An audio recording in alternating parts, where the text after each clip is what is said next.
Hello guys, and welcome back to the channel. So now guys, this is something that should have happened a long time ago, but as they say, better late than never. Guys, I bring you this. Afenifere Gani Adams Sunday Igboho to launch campaign against consumption of beef. So at last we've arrived at this point. This is a point that we should have arrived at a long time ago, and the signal should have been sent to all of the markets in Yoruba land to say to the meat sellers that from henceforth beef meat is not to be sold or eaten in Yoruba land. So this is where we need to cut it off, because Yoruba land, of course, is the market for the beef that is being produced in the north. There's absolutely no question about that. The Yorubas had 40 to 60% of the market of the beef that is not only being produced in the north, that is also being produced in Chad, Niger Republic, etc. Because if you go to any meat market in Yoruba land, they will point to individual beefs, because the shape of the beef, of course, you all know that they are different, and then they'll tell you that that one is from Sokoto, that one is from Niamey, that one is from Chad, this one with the long horn, that is from the Bororos in the inner interiors of Chad Republic, etc. So they all bring their cattle into Yoruba land, and they try and get it as close to Lagos as possible, because of course all of the wealth of that sub-region is vested within Lagos State. And by the way, in the northern part of Nigeria, they don't really eat that much beef anyway. I don't even think they eat beef at all, because they know how bad the meat is. But the Yoruba person and the Igbo person, the party is not complete without them buying at least 2-3 beefs to show how wealthy they are and everything like that. And of course, every market, that is the meat that they sell. So the market for this thing traditionally has always been in the southern parts of Nigeria, and I'm talking about beef in the entirety of that sub-region, not just Nigeria. The market for it is the Yoruba and Igbo market, and no other market. So now we are buying all these beefs from you. We're buying all this beef from you, and as a by way of saying thank you, you come through our forestry, eat up our farmland, chop down our farmers, and rape their daughters. So now enough is enough, of course, and to hit them, really the biggest place to put pain into a man is in his wallet. So we have to now hit them where it hurts the most.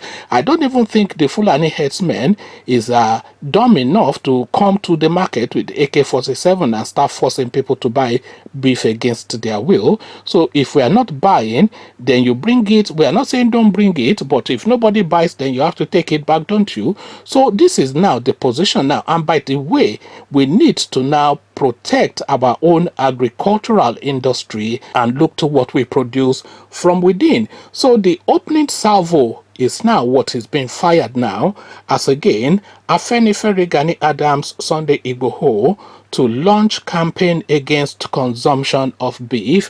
So now let's now see now how the cattle war evolves. Pan-Yoruba Social-Cultural Group, Afenifere, the Ààrẹ Ọ̀nà Kakanfò of Yoruba land, Gani Adams, Yoruba activist and freedom fighter Sunday Igboho, and the Oduduwa People's Congress OPC have all concluded plans to launch a campaign against the consumption of beef on Friday. In an advertorial published in some national newspapers on Monday, after a meeting presided over by OPC leader Prince Segun Oshimbote, the group said the campaign tagged Anything But Cow Today is being held in response to the blockade of food items to the south by northern traders. The campaign is themed a one-day symbolic beef boycott towards terminating the cow pandemic and COVID-21. So that COVID now is spelled COVID-21. So a spin on what is going on at the moment. So end COVID-21. So it's actually just a day of symbolism as opposed to an outright ban, which is of course what we really want.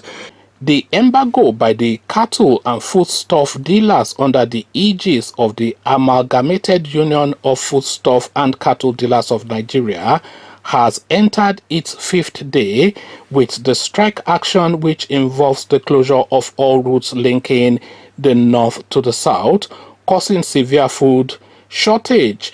The blockade, according to the organization, was done in protest against the alleged killing of their South members and the failure of government to pay them the sum of 450 million they demanded as compensation.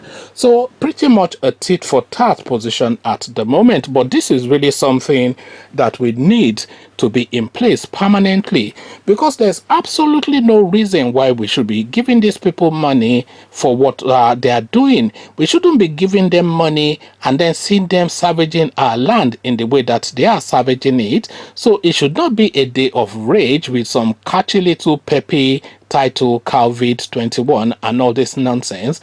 Just say permanently that we don't want to eat beef anymore in Yoruba and Igbo land.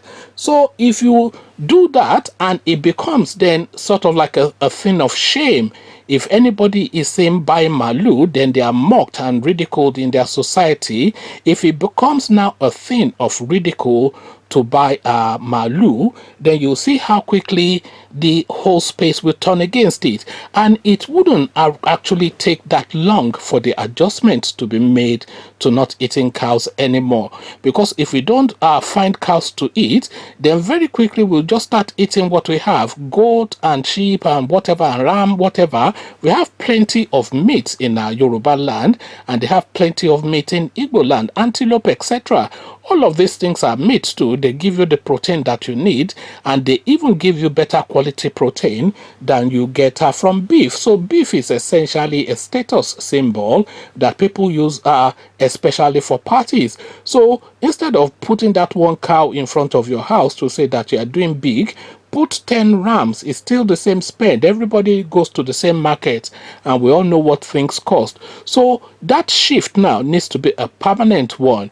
And the trade war now, the savaging, the banditry now has now entered into the territory of trade wars. Come share thoughts about all this with me in the comment section. A day of no beef, COVID-21 is what these silly people are calling it, trying to be peppy and funky with something that is so serious and debilitating for the southern region.